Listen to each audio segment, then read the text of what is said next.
오늘 함께 하실 하나님의 말씀은 이사야서 42장 10절로 25절 말씀입니다. 교독을 하겠습니다. 제가 먼저 읽겠습니다. 항해하는 자들과 바다 가운데 만물과 섬들과 거기에 사는 사람들아, 여호와께 새 노래로 노래하며 땅 끝에서부터 찬송하라. 여호와 거기에 있는 성읍들과 게달 사람이 사는 마을들은 소리를 높이라. 셀라 주민들은 노래하며 산 꼭대기에서 즐거이 부르라.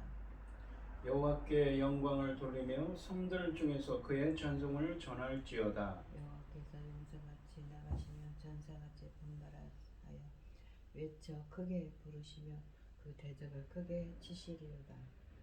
내가 오랫동안 조용하며 잠잠하고 참았으나 내가 해산하는 여인같이 부르짖으리니 숨이 차서 심히 헐떡일 것이라. 내가 산으로 언덕들을 함께하게 하며 그 모든 조목들을 마르게 하며 강들이 섬이 되게 하며 못들을 마르게 할 것이며 내가 맹인들을 그들이 알지 못하는 길로 이끌며 그들이 알지 못하는 지름길로 인도하며 암흑이 그 앞에서 광명이 되게 하며 그분들을 곧게 할 것이라. 내가 이 일을 행하여 그들을 버리지 아니하리니 조각한 우상을 의지하며 부어 만든 우상을 행하여 너희는 우리 신이라 하는 자는 물리침을 받아 크게 수치를 당하리라. 너희 못 듣는 자들아 들으라. 너희 맹인들아 밝히 보라. 맹인이 누구냐? 내 종이 아니냐? 누가 내 보내는 사자같이 못 듣는 자겠느냐? 누가 내 충성된 자같이 맹인이 되겠느냐? 누가 여호와의 종같이 맹인이겠느냐? 네가 많은 것을 볼지라도 유의하지 아니하며 귀가 열려 있을지라도 듣지 아니하는도다. 여호와께서 그의 의로 말미암아 기쁨으로 교훈을 크게 하며 존귀하게 하려 하셨으나 이 백성이 도둑 맞으며 탈취를 당하며 다 굴 속에 잡히며 옥에 갇히도다. 노략을 당하되 구할 자가 없고 탈취를 당할 때 당하되 되돌려 주라 말할 자가 없도다. 너희 중에 누가 이 일에 귀를 기울이겠느냐? 누가 뒤에 오리를 삼가 듣겠느냐? 야곱이 탈취를 당하게 하신 자가 누구냐? 이스라엘을 약탈자에게 넘기신 자가 누구냐? 여호와가 아니시냐? 우리가 그에게 범죄하였도다. 그들이 그의 길로 다니기를 원하지 아니하며 그의 교훈을 순종하지 아니하였도다. 그러므로 여호와께서 맹렬한 진노와 전쟁의 이력을 이스라엘에게 쏟아 부으시네. 그 사방에서 불타오르나 껴듣지 못하며 목이 타나 마음에 두지 아니하는도다. 아멘. 기도하겠습니다.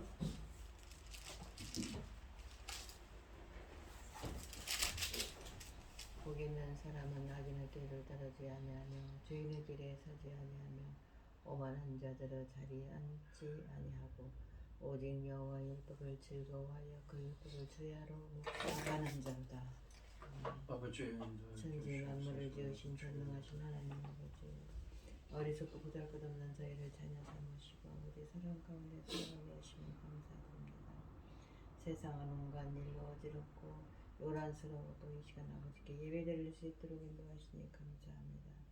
전능하신 하나님 아버지 하나님께서 이 나라를 기억하여 주시옵소서. 아버지 하나님, 지금 세상은 온통 전쟁에 휩싸여 있고 아버지 온갖 일로 어수선합니다. 아버지 하나님, 다른 아버지 하나님 악한 영들이 아버지 판을 치고 있습니다. 전능하신 하나님 아버지, 저희 나라 대한민국을 지켜 주시옵소서. 아버지께서 천금 같은 귀한 사명, 제사장 나라 사명까지 주셨는데 아버지 하나님, 저희 나라를 지키지 않으면 우리는 갈 길이 없습니다. 해낼 방법이 없습니다. 아버지, 지도자를 잘못 만나서 이 나라는 온갖 일로 소란스럽고 아버지 어디서부터 어떻게 해야 이 절세가 잡힐지 풍전등화입니다. 아버지 하나님 붙잡아 주시옵소서. 불쌍히 여겨 주시옵소서. 긍휼을 베풀어 주시옵소서. 그래야 해서 하나님이 기뻐하시는 귀한 사명, 제사장 나라 사명 감당할 수 있도록 이 민족을 지켜 주시옵시고 아버지 하나님, 지금은 또 이 제사장 나라를 주신 이 민족에게 새로운 때를 열고 계시지 않습니까? 열매가 될 중대한 시대입니다. 아버지, 그 열매가 어떤 열매입니까? 주님 십자가의 죽으심으로 맺혀지는 열매들 아닙니까? 이 천금 같은 열매들을 아버지 기뻐하시는 분량만큼 잘 거둬들일 수 있도록 잘 열매 맺힐 수 있도록 도와주시옵소서. 열매 맺는 시대에 당신의 사랑하는 종 열매를 말씀을 들고 강단에 세우셨으니 아버지 하나님 그 말씀으로 말미암아 아버지께서 기뻐 받으실 열매들이 넉넉히 나올 수 있기를 간절히 소원하옵고 이 모든 말씀 억만 죄악 가운데에서 우리를 구원하여 주신 예수 그리스도 이름으로 기도드리옵나이다. 아멘. 오늘 본문 말씀의 제목은 이방의 정의를 베풀 종 두 번째 시간입니다. 이사야서는 66장까지 있다고 했습니다. 1장부터 39장까지 말씀은 이 주전 740년경부터 700년경까지의 일을 이야기하고 있습니다. 그 반면에 이 40장부터 66장까지 말씀은 이스라엘이 이 주전 586년에 바벨론에 멸망을 당해서 바벨론의 포로로 끌려갔지요. 그리고 그 이후의 일을 배경으로 하고 있습니다. 이 지난 시간에 42장 1절부터 9절까지 말씀에서 이 바벨론의 포로로 끌려간 이스라엘을 이방의 새 일을 행하는 정의를 베풀 종으로 변화시키실 것을 말씀하셨습니다. 이 오늘 본문인 이사야서 40장 10절부터 25절까지 말씀에서는 주님께서 광명이 되어 주셔서 세상에 정의를 행하여 구원을 전하는 이상적인 종이 되게 해 주실 것을 말씀하고 있습니다. 누가 그렇게 됩니까? 바로 이스라엘이 하나님의 종이 된다는 거죠. 세상에 이 주님께서 광명이 되어 주셔서 빛을 비춰 주셔서 이스라엘에게 이 맹인되었던 이스라엘에게 빛이 되어 주셔서 그러니까 그 길을 빛이 되어 주니까 어떻게 됩니까? 그들이 갈 길을 인도해 주시고 함께 해 주셔서 세상에 정의를 행하며 구원을 전하는 이상적인 종이 되게 해 주실 것을 말씀하고 있습니다. 10절부터 12절까지 말씀해 보시면 읽겠습니다. 항해하는 자들과 바다 가운데의 만물과 섬들과 거기에 사는 사람들아. 항해하는 자들, 배를 타고 가는 사람이죠. 바다 가운데 만물과 섬들, 무엇입니까? 열방을 뜻하는 말입니다. 거기에 사는 사람들아, 여호와께 새 노래로 노래하며 땅 끝에서부터 찬송하라. 그러니까 열방에 사는 땅 끝에서부터 열방에 사는 온 세상에 사는 열방에게 여호와를 찬양하라고 말합니다. 광야와 거기에 있는 성읍들과 게달 사람이 사는 마을들, 게달 소리를 높이라. 셀라의 주민들은 노래하며 산꼭대기에서 즐거이 부르라. 10절에서는 그 열방, 이스라엘 바깥에 있는 열방 사람들에게 여호와를 찬양하라고 했는데 게달, 셀라는 어디냐면 이 가나안 지역입니다. 가나안 지방에 사는 이방인들의 땅이지요. 거기 사는 주민들도 여호와를 찬양하라고 합니다. 여호와께 영광을 돌리며 섬들 중에서 그의 찬송을 전할지어다 라고 말씀하십니다. 이상적인 하나님의 사역을 통해 열국이 하나님의 자녀가 될 때 열국이 하나님께 영광을 돌리고 새 노래로 찬양할 것을 촉구하고 있습니다. 10절 말씀에서 먼저 항해하는 자들과 바다 가운데의 만물과 섬들과 거기에 사는 사람들아 라고 부릅니다. 이들은 열방, 그러니까 세계에 거하는 사람들을 의미합니다. 그리고 이들이 새 노래로 노래하는 것은 9절 말씀처럼 여호와께서 새 일을 행하시기 때문인 거죠. 그러니까 새 일을 행하신다고 하는데 그 일을 행하셔서 새 노래로 찬양을 하게 되는 것입니다. 여호와께서 무엇입니까? 이스라엘을 지난 시간에도 말씀드렸지만 이스라엘을 이 정의를 행하는 이상적인 종으로 변화시키셔서 열방으로 하여금 그 정의를 행하는 사람들로 이끄는 그러한 제사장적인 사명을 감당하는 일이 있지요. 그래서 그들도 새 노래를 부를 거라고 말씀해요. 새 노래로 찬양하라고 말합니다. 열국의 새 노래로 찬양하는 것은 이스라엘의 종의 사명으로 열국도 하나님의 자녀가 되었음을 의미합니다. 하나님의 종을 통한 이 세상 구원이 바로 하나님이 곧 이룩하시는 새 일인 것이지요. 그리고 10절과 11절에서는 일종의 흐름이 있는데요. 10절 말씀해 보시면 땅 끝에서 시작된 찬송은 11절 말씀에서는 가나안의 내륙 지역에서 절정에 달합니다. 게달이라는 곳은 이 아브라함의 아들 중에 이삭과 이스마엘이 있지 않습니까? 이 이스마엘의 둘째 아들의 이름입니다. 사막 지역에 거주하는 사람들을 뜻하고 셀라는 바위라는 일반 명사이며 훗날 페트라라고 해서 에돔의 도시 이름이기도 합니다. 주님은 그의 청중이 알고 있는 세상 끝에서부터 그들이 살고 있는 가나안 지역까지 모두 여호와를 찬양할 것을 권고하고 있습니다. 중요한 것은 게달과 셀라는 모두 가나안 지역에 위치한 이방인들의 도시라는 점입니다. 그들을 하나님 이스라엘과 혈연 관계에 있는 자들이라고 볼 수도 있지만 실제 이들은 이 상대를 가장 의식하는 경쟁자들이고 시기의 대상들이었습니다. 본문은 주의 백성이 아닌 열방에게 여호와를 찬양하라고 선포합니다. 이상적인 종이 된 정의를 행하는 하나님의 이상적인 종이 된 이스라엘의 사역은 이방인들의 구원에 있음을 보여주고 있는 것이지요. 본문은 10절에 바다에 거하는 자에서 11절에 산에 거하는 자까지 함께 찬양할 것을 권면합니다. 이것은 사람이 어디에 있든지 모두 종의 사역에 의해 영향받게 될 것임을 암시합니다. 종의 사역이 그만큼 위대한 효과를 초래할 것이라는 확신에서 비롯된 권면입니다. 이들이 미래의 이스라엘을 통해 하나님을 찬양하는 자가 된다는 것은 열방의 이스라엘과 하나가 된다는 것을 시사해주고 있습니다. 본문 말씀은 하나님의 이상적인 종이 된 이스라엘을 통한 하나님의 이 놀라운 구원 사역에 대해 인간이 보여야 할 적절한 반응을 유도하고 있습니다. 13절부터 이 17절까지 말씀은 여호와가 용사가 되어 이 포로기에 있는 유다 백성을 다시 시온으로 돌아오게 하고 영적 맹인이 되었던 이 이스라엘 백성들에게 빛이 그러니까 광명이 되어 주실 것을 약속하고 있습니다.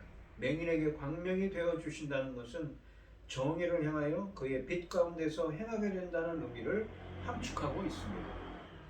13절 말씀해 보시면 여호와께서 용사같이 나가시며 전사같이 분발하여 외쳐 크게 부르시며 그 대적을 크게 치시리로다 라고 하십니다. 미래의 이스라엘 백성이 다시 하나님의 이상적인 종이 될 수 있는 근거는 용사이시고 전사가 되시는 여호와가 그렇게 만드실 것이라는 사실에 있습니다.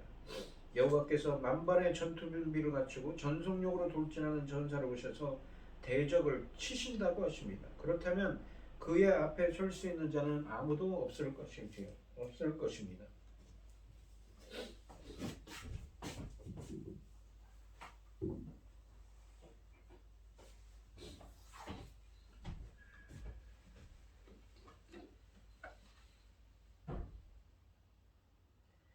14절 말씀을 보시면 내가 오랫동안 조용하며 잠잠하고 참았으니 내가 해산하는 여인같이 부르짖으리니 숨이 차서 심히 헐떡일 것이라 라고 하십니다.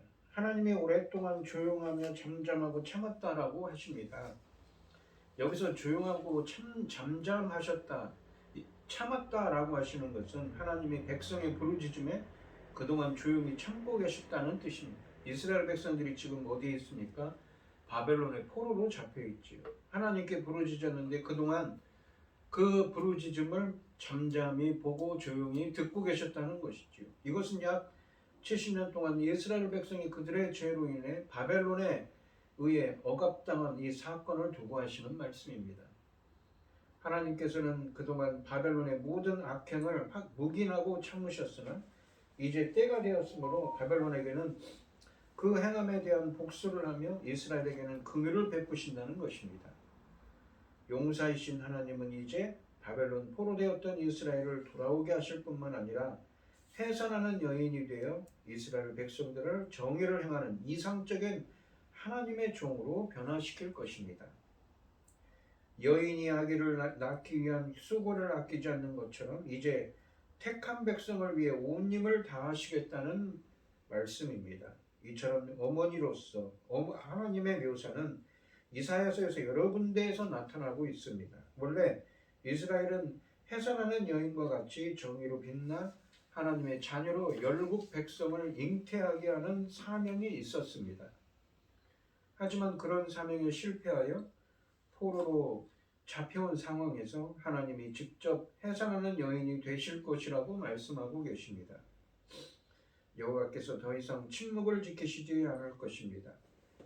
하나님이 오래 참고 기다리셨지만 이 우주적인 구속 사역은 꼭 이루시겠다는 말씀입니다. 그동안 하나님은 침묵하면서 적절한 때를 기다려 오셨습니다. 이제 그 때가 왔습니다. 그러므로 하나님은 더 이상 침묵하실 필요도 침묵하실 수도 없습니다. 이제부터는 하나님의 함께하심이 마치 고통을 참지 못하고 부르짖는 산모의 함께함처럼 느껴질 것입니다. 이것은 그분의 존재가 결코 무시될 수 없도록 확실히 드러날 것이라는 점을 강조하고 있습니다. 해산하는 여인으로서 하나님의 이미지는 자신의 백성을 종으로 만들기 위해 하나님이 직접 해산하는 여인과 같은 고통을 감수한다는 뜻이 내포되어 있습니다.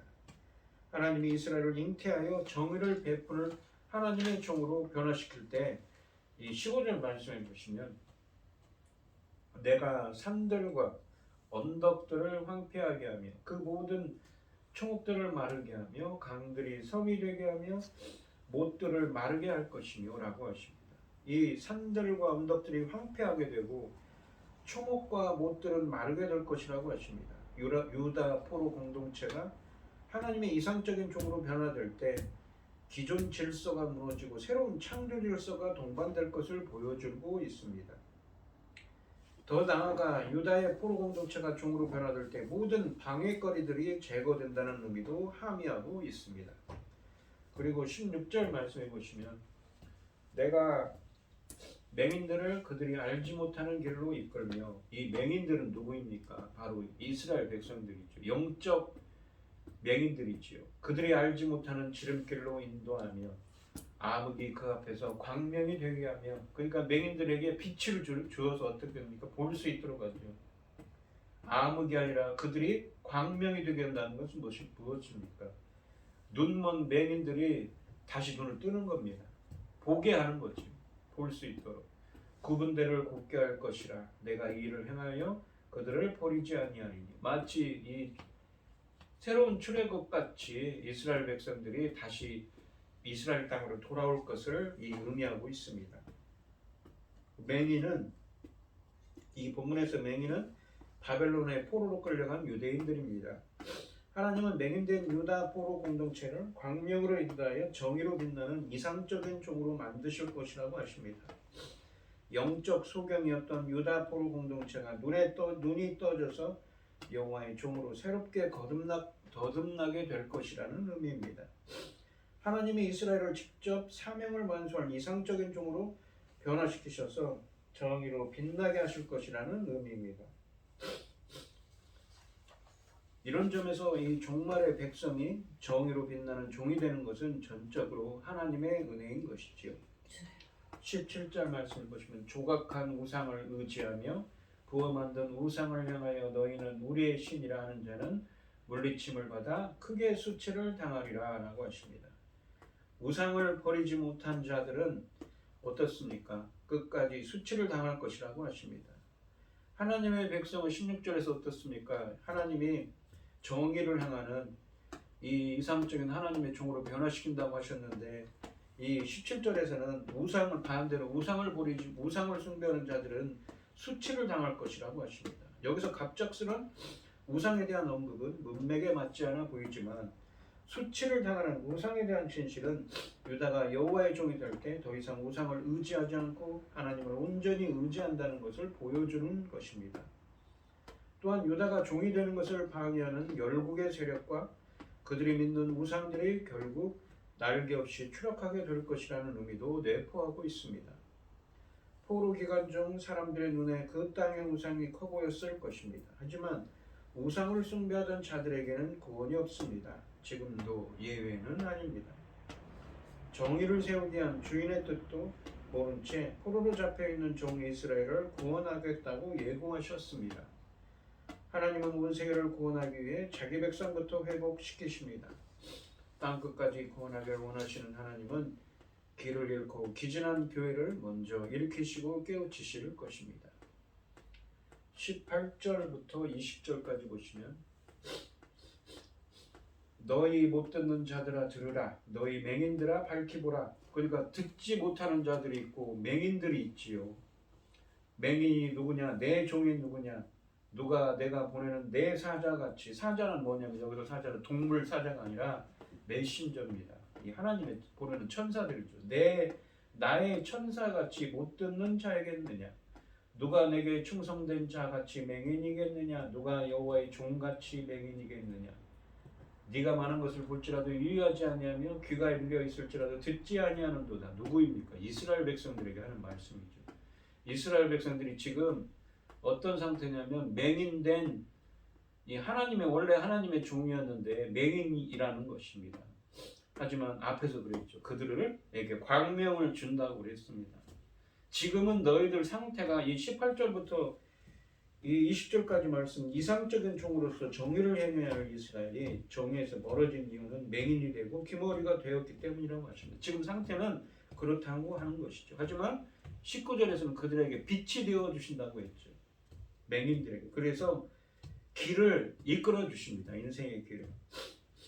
하나님은 유다 백성들의 우매함과 부패를 끄집고 계신 것입니다. 18절 말씀해 보시면 이 하나님은 그들을 귀머거리들 소경이라고 하시면서 귀를 열어 듣고 눈을 떠서 보라고 하십니다.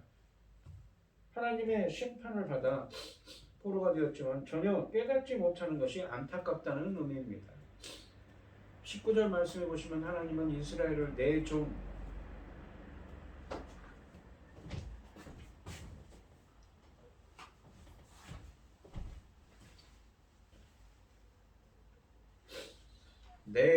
내가 보내는 내 사자, 이 사자는 메신저라고 그랬죠. 천사, 내게 충성된 자라고 부르시면서 하나님이 맡기신 특별한 사명을 수행하여 정의를 행하고 하나님의 영광을 드러내야 할 귀한 존재인데 귀머거리와 소경으로 변했다고 말씀하십니다.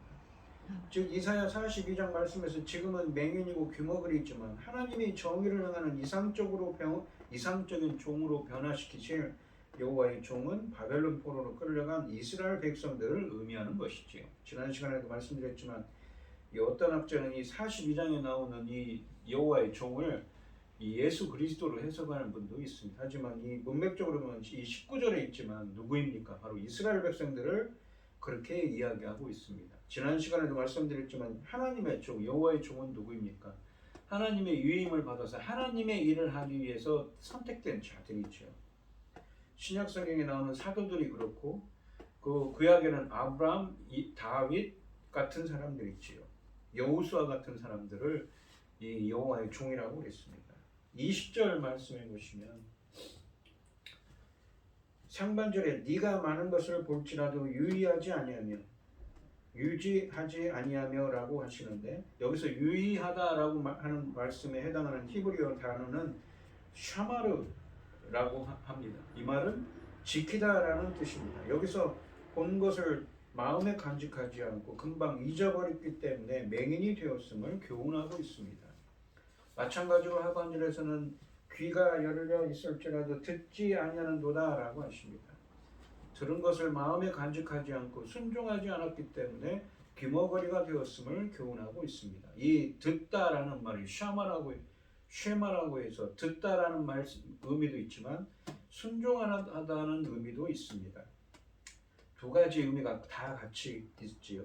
그들은 많은 것을 보면서도 그것에 관심을 가지지 않으며 들을 귀가 있으면서도 아무것도 듣지 않았다고 말씀하십니다. 하나님의 말씀에 관심을 두지 않고 무시한 것입니다. 이 교훈을 통해 성도가 정의를 행하기 위하여 먼저 은혜의 말씀을 잘 간직하는 것이 중요함을 새삼 깨닫게 됩니다. 21절 말씀해 보시면 여호와께서 그러니까 지금 이스라엘 백성들이 이런 상태란 거죠. 영적 맹인이고 귀머거리라는 것입니다.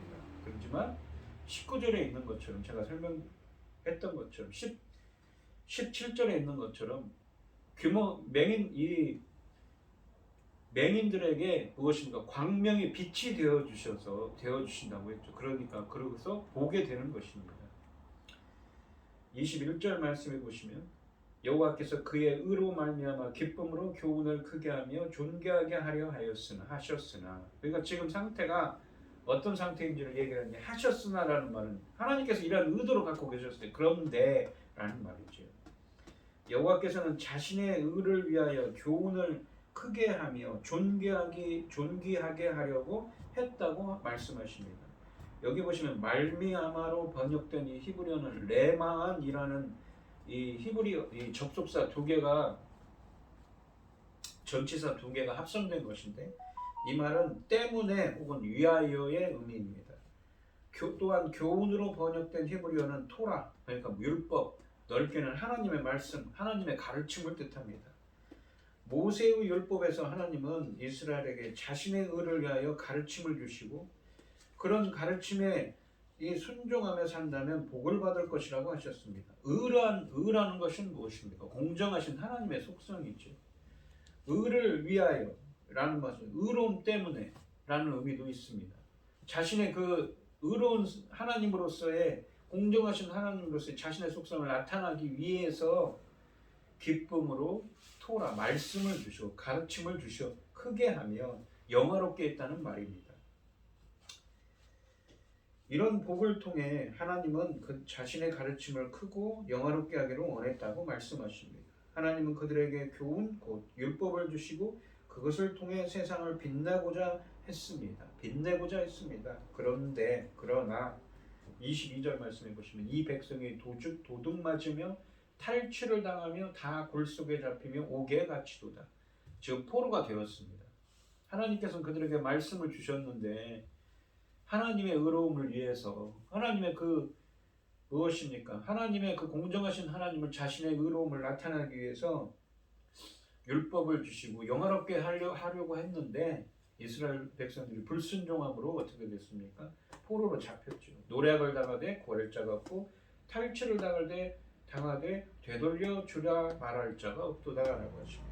이런 하나님의 뜻과 달리 유다가 18절부터 20절까지 말씀처럼 하나님의 교훈, 하나님의 말씀에 눈과 귀를 닫아 부패하고 맹인과 귀머거리가 되었기 때문에 이 백성이 약탈을 당하고 굴 속에 갇히며 옥에 갇히게 되었고 이 포로로 잡혀갔다는 의미지요.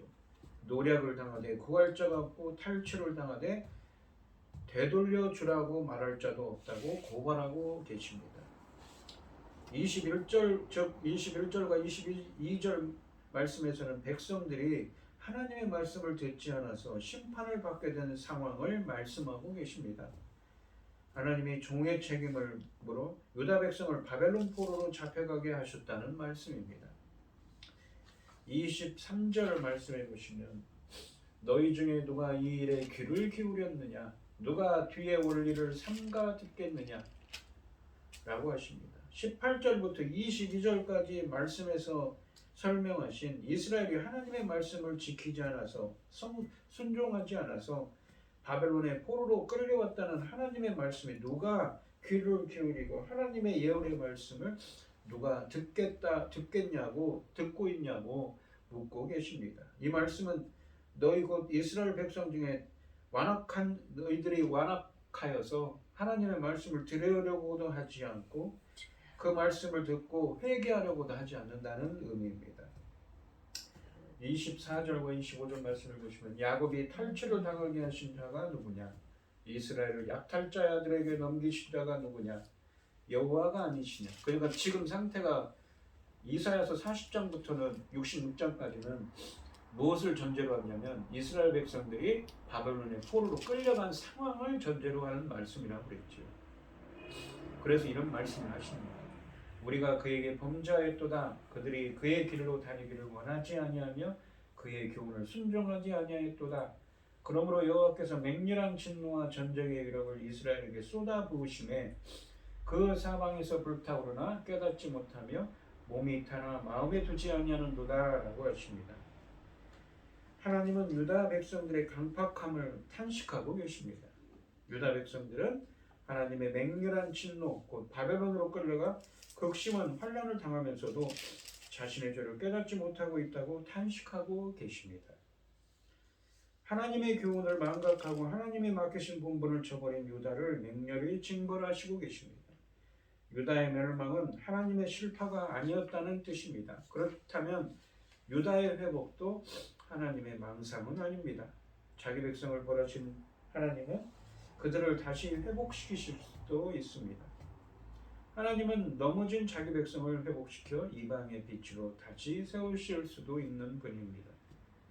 오늘 본문 말씀을 보시면 이 18절부터 25절까지 말씀은 오늘 본문 말씀 두 부분으로 나눌 수가 있습니다. 10절부터 17절까지 말씀, 그리고 18절부터 25절까지 말씀이죠.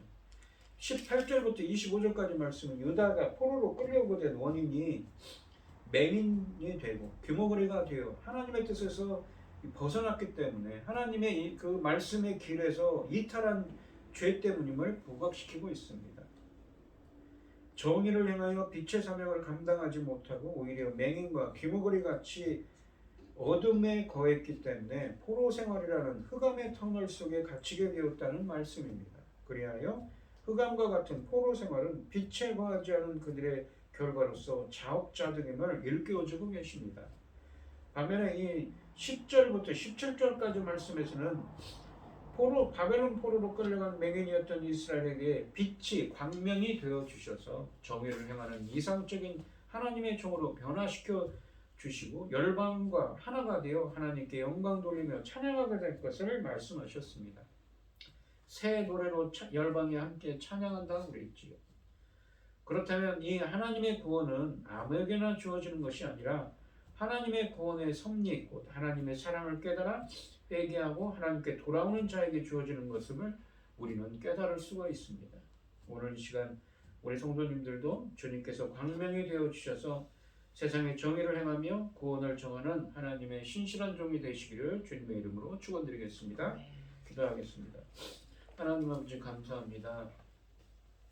이스라엘 백성들은 하나님의 종으로서, 그러니까 하나님의 일을 위임받아서 하나님이 맡기신 일을 해야 될 그 신실한 사명을 가진 사람들이었습니다. 바로 하나님의 언약 백성으로서 제사장 나라의 사명을 감당해야 된다고 출애굽기 19장 20장 말씀에서 말씀하셨습니다. 그런 사명이 있는데도 불구하고 그들은 귀머거리가 되고 이 맹인이 되어서 그렇지 하나님 말씀에 순종하지도 못하고 우상을 숭배하며 죄를 지었기 때문에 그들은 지금 바벨론의 포로로 끌려가 있습니다. 하지만 주님은 본문에서 말씀하십니다. 그들이 다시 회개하고 돌아오면 하나님께서는 정의를 행하는 하나님의 이상적인 종으로 변화시키실 것을, 그래서 땅끝에서부터 온 열방이 함께 새 노래로 하나님을 찬양드리고 영광 돌릴 날이 올 것을 말씀하고 있습니다. 저희들도 항상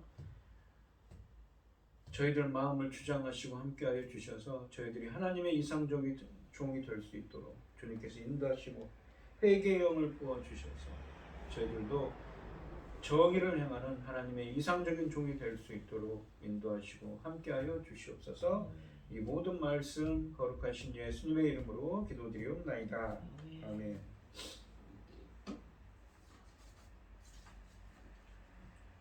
찬송가 401장입니다.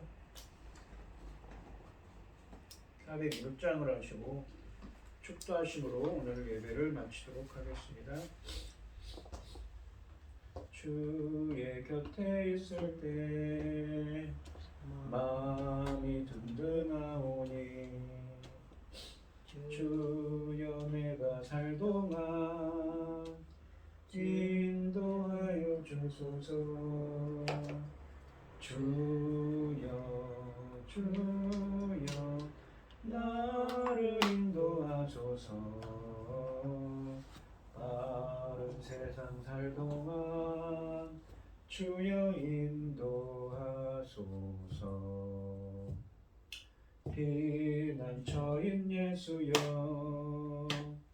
세상 물길 엄할 때 크신 은혜 베푸사 나를 숨겨주소서. 주여 주여 나를 인도하소서.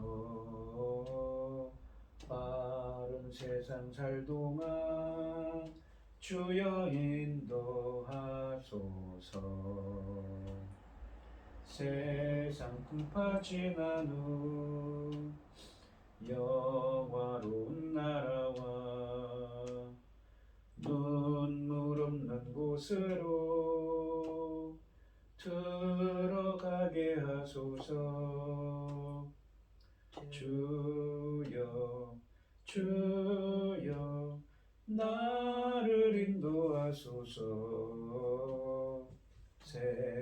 빠른 세상 살동안 주여 인도하소서. 아멘. 이제는 주 예수 그리스도의 은혜와 아버지 하나님의 극진하신 사랑과 성령의 교통하심이 성도들 머리머리 위에 이제로부터 영원히 함께 있을지어다. 아멘.